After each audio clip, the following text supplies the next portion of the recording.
midday before we will discuss the uniformly accelerated motion. Let's recall first these different terms: distance and displacement, speed and velocity, lastly, acceleration. Distance is a scalar quantity. Scalars are quantities that have only a magnitude. Example, 10 meters or 10 kilometers. On the other hand, a displacement is a vector quantity, meaning it has both magnitude and direction. Example, 10 meters east or 10 meters downward. Distance actually refers to the actual or total length of path taken by an object in moving from its initial position to its final position. While displacement, it refers to straight line distance or the shortest distance between its initial and final position. Let's look at this example. Point A is your starting point or your initial point. Your destination is in point C. If we are talking about a distance, you walk from point A to point B and then from point B to point C. Again, if we are talking about the distance, it is the total distance from initial position to its final position. So that will be distance equals the distance from point A to point B and the distance between point B to point C.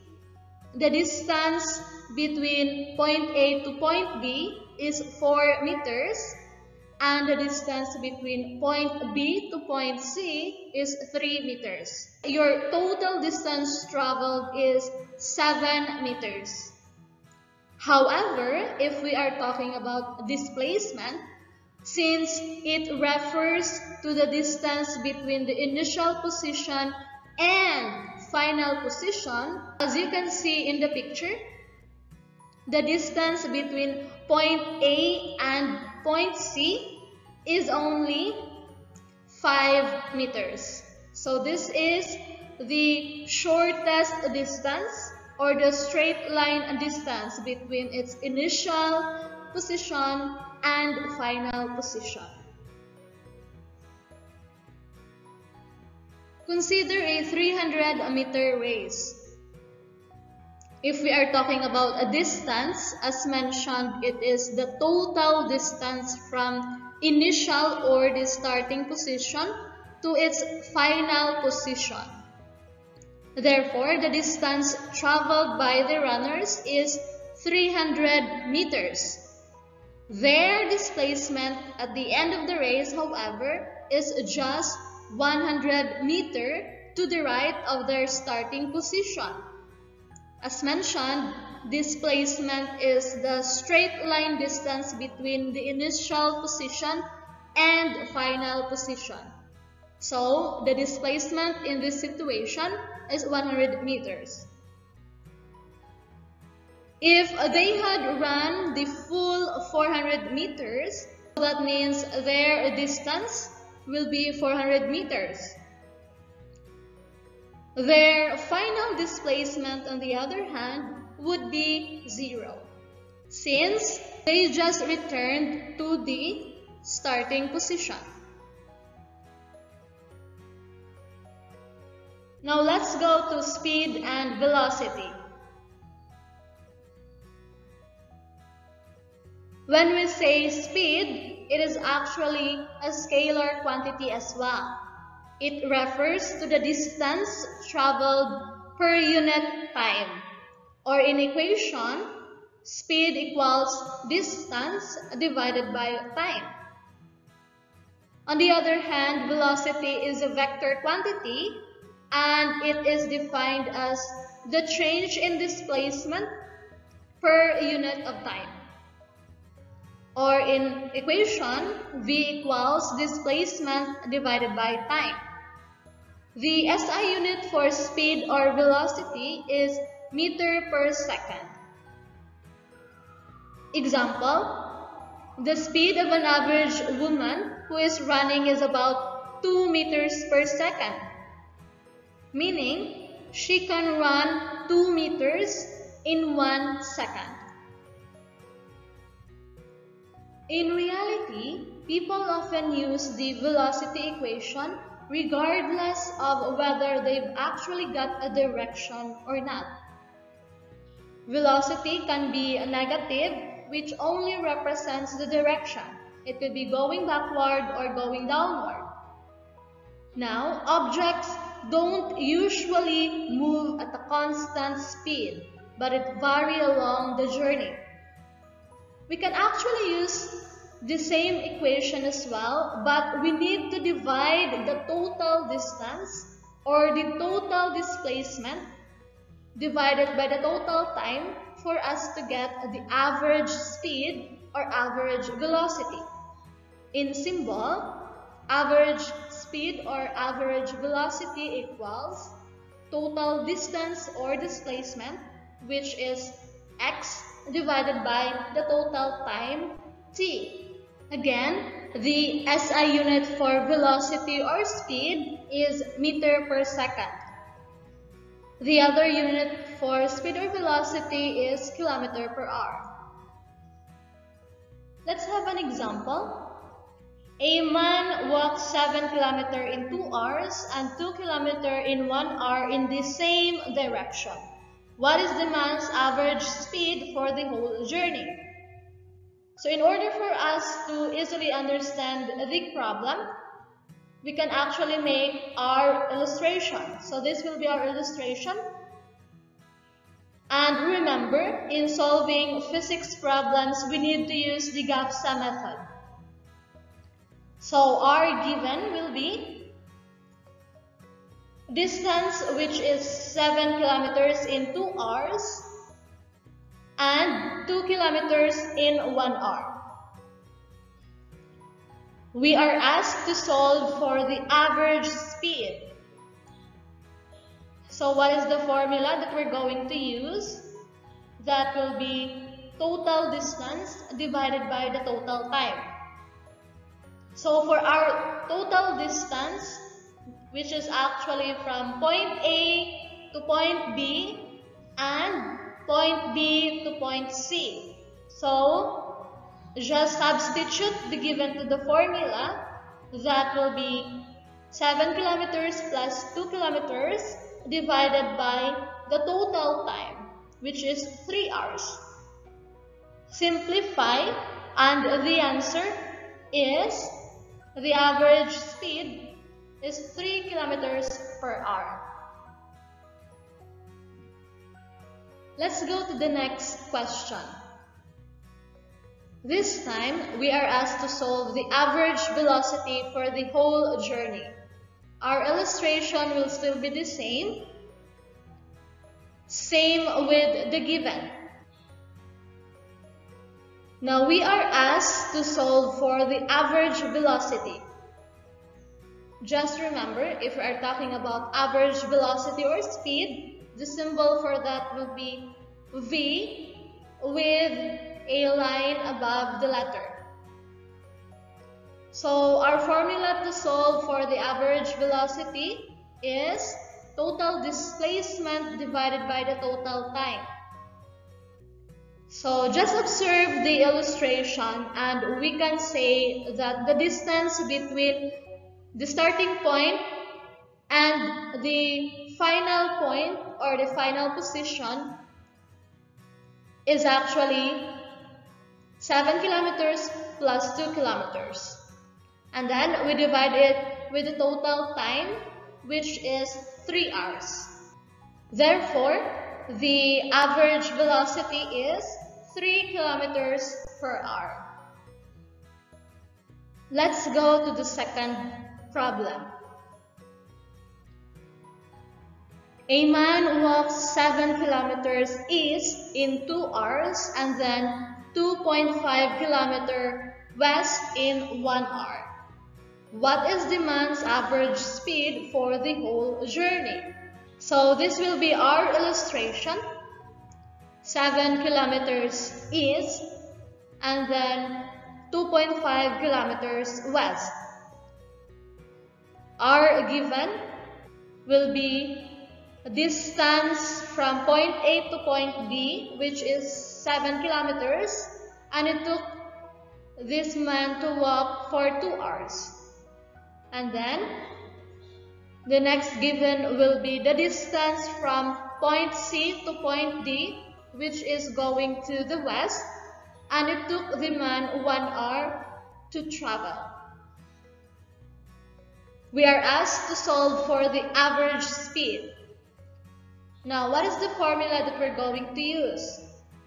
It will still be the same, total distance divided by the total time.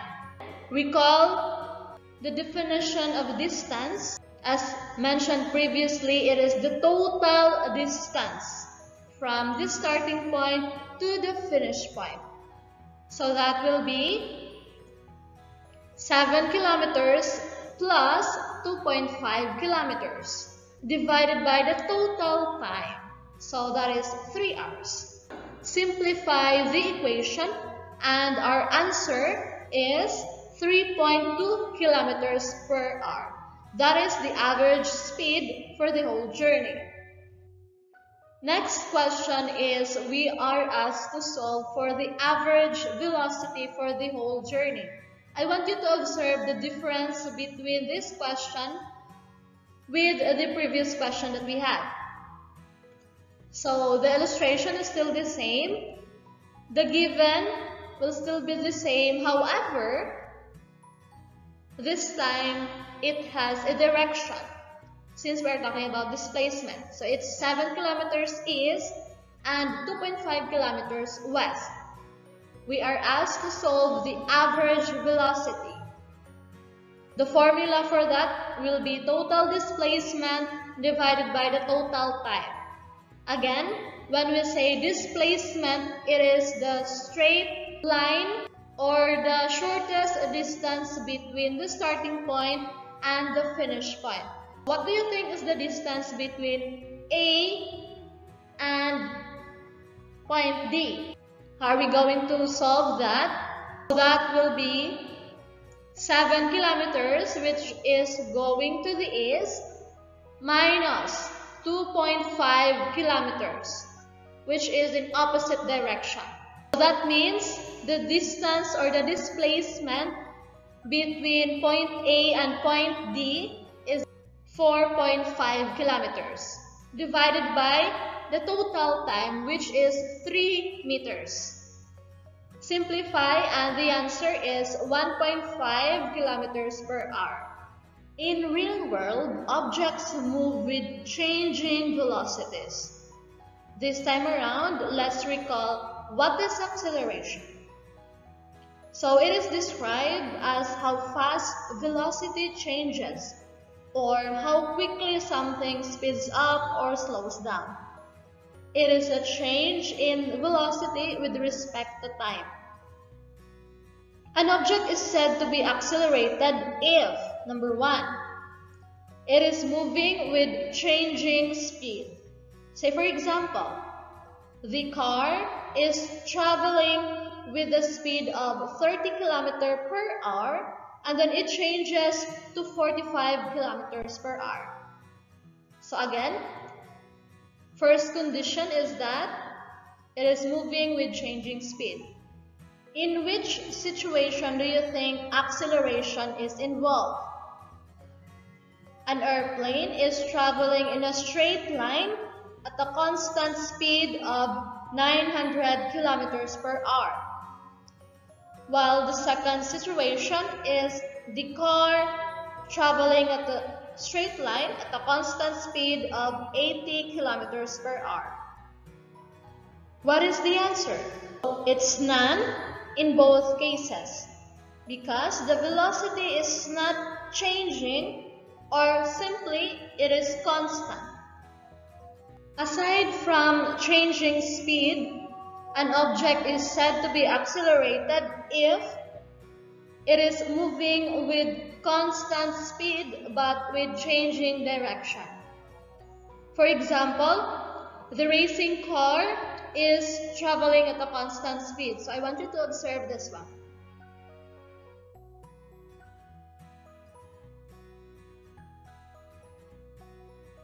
Even if the racing car is traveling with constant speed, since it is changing the direction, that means it is accelerating. Second example. Even if the car is traveling at a constant speed, since it's also changing its direction, that means it's also accelerating. Just remember that as the direction changes, the velocity will also change.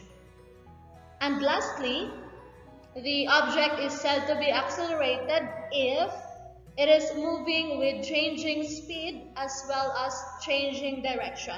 Or simply, it is the combination of the previous condition. And when we say acceleration, it is a change in velocity divided by time. In symbol, it is A equals delta V divided by delta T, wherein delta means a change, so delta V means a change in velocity, delta T means a change in time. And when we say change, it means final minus initial. Therefore, acceleration will be final velocity minus initial velocity divided by final time minus initial time. The SI unit for acceleration is meter per second squared.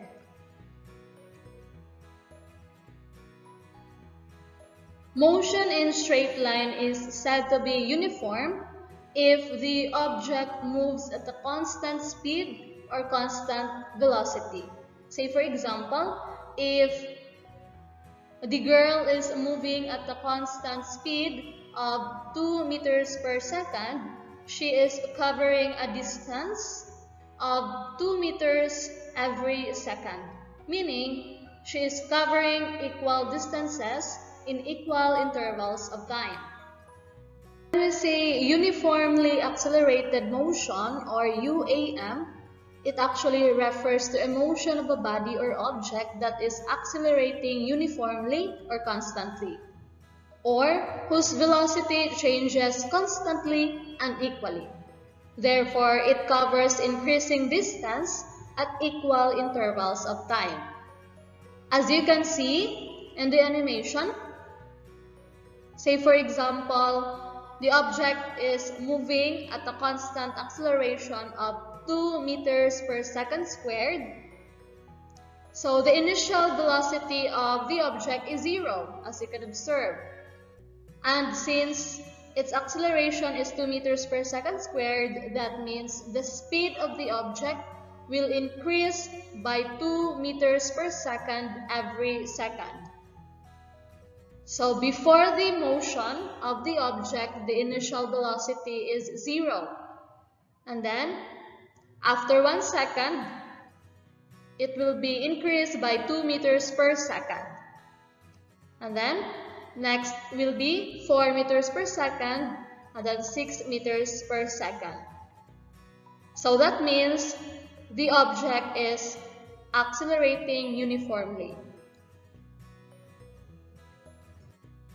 Let's now go to the different equations which are true only for uniformly accelerated motion. These equations are very important and we will be using it a lot.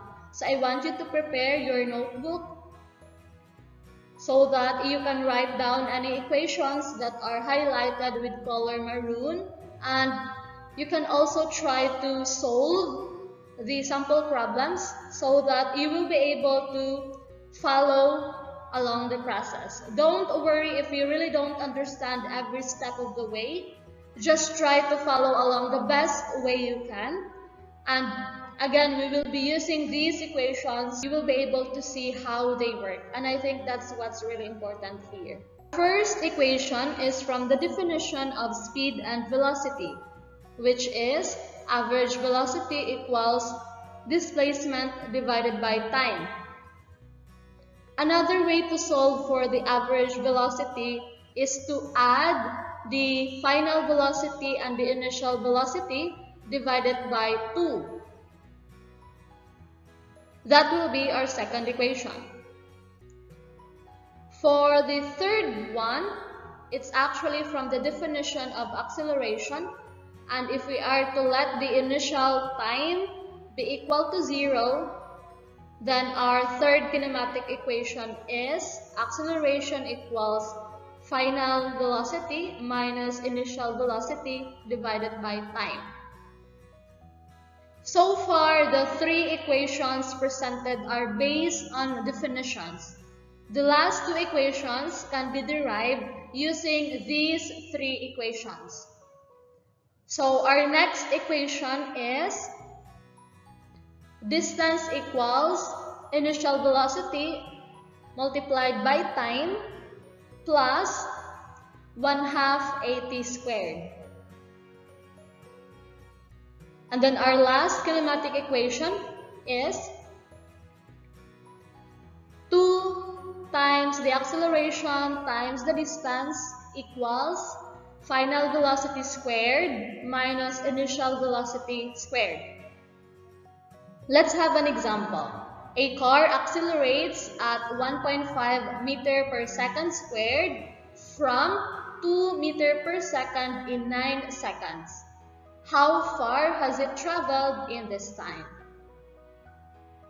Again, if we are dealing with physics problems, we need to solve it using the GAPSA method. So our given are 1.5 meter per second squared is actually the acceleration. Next is 2 meter per second. We know that meter per second is the unit for velocity. But is it initial velocity or final velocity? The clue there is the word from. So that means it's initial velocity. Then the time is 9 seconds. We are asked to solve for the distance. Clue is how far. That means we are talking about the distance. What do you think is the formula that we are going to use? So let's check the different kinematic equations and see what is the best formula for this sample problem.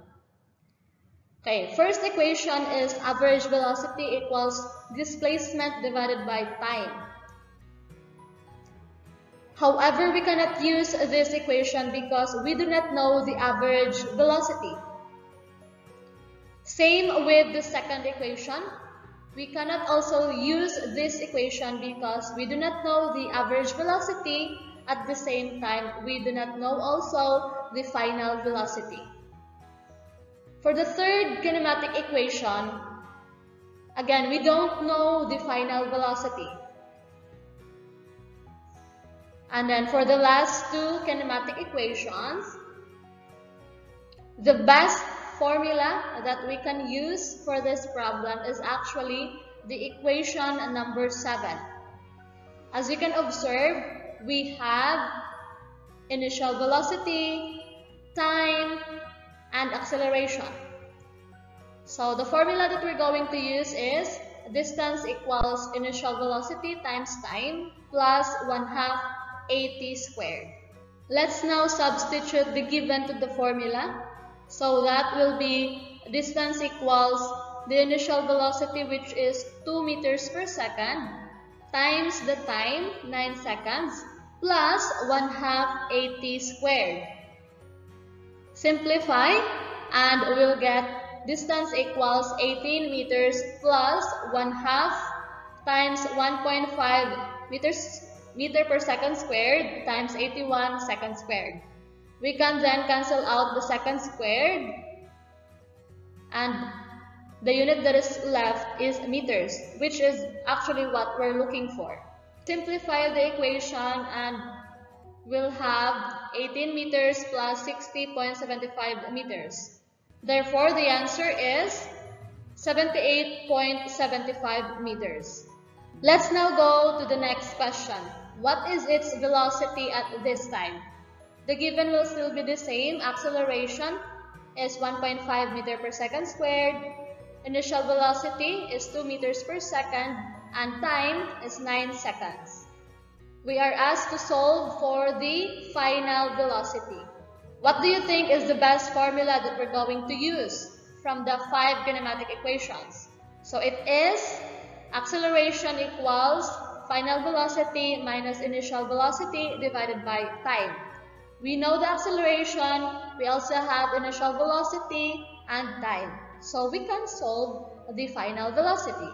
And let me just remind you as well that you can actually derive a formula out from this equation. You can derive a formula of final velocity. However, in our case, we will just substitute directly the given to the formula.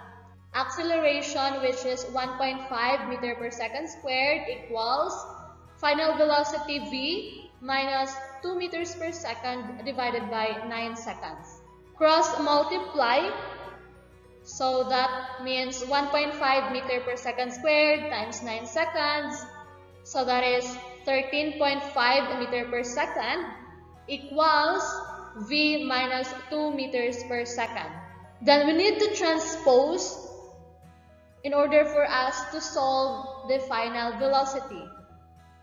That will be 13.5 meters per second plus 2 meters per second equals final velocity. Therefore, the answer is 15.5 meter per second. That is the final velocity. Second problem. A plane accelerates at 5 meter per second squared from rest. What is its speed after covering 250 meters? So our given here are acceleration, which is 5 meters per second squared. The initial velocity, as stated in the problem, it is from rest. So that means initial velocity is 0. And then we also know the distance, which is 250 meters. We are asked to solve for the final velocity after covering 250 meters. So what do you think is the best formula that we can use to solve this problem? Look at the different kinematic equations, and it will be 2 times acceleration times distance equals v squared minus initial velocity squared. So substitute the given to the formula, and we will now have 2 times the acceleration, which is 5 meter per second squared, times the distance, 250 meters, equals v squared minus 0, since the initial velocity is 0. Simplify, that will be 2,500 meters squared per second squared equals v squared. How are we going to get the final velocity? So get the square root, and the answer is 50 meters per second. That is the final velocity of the plane after covering 250 meters.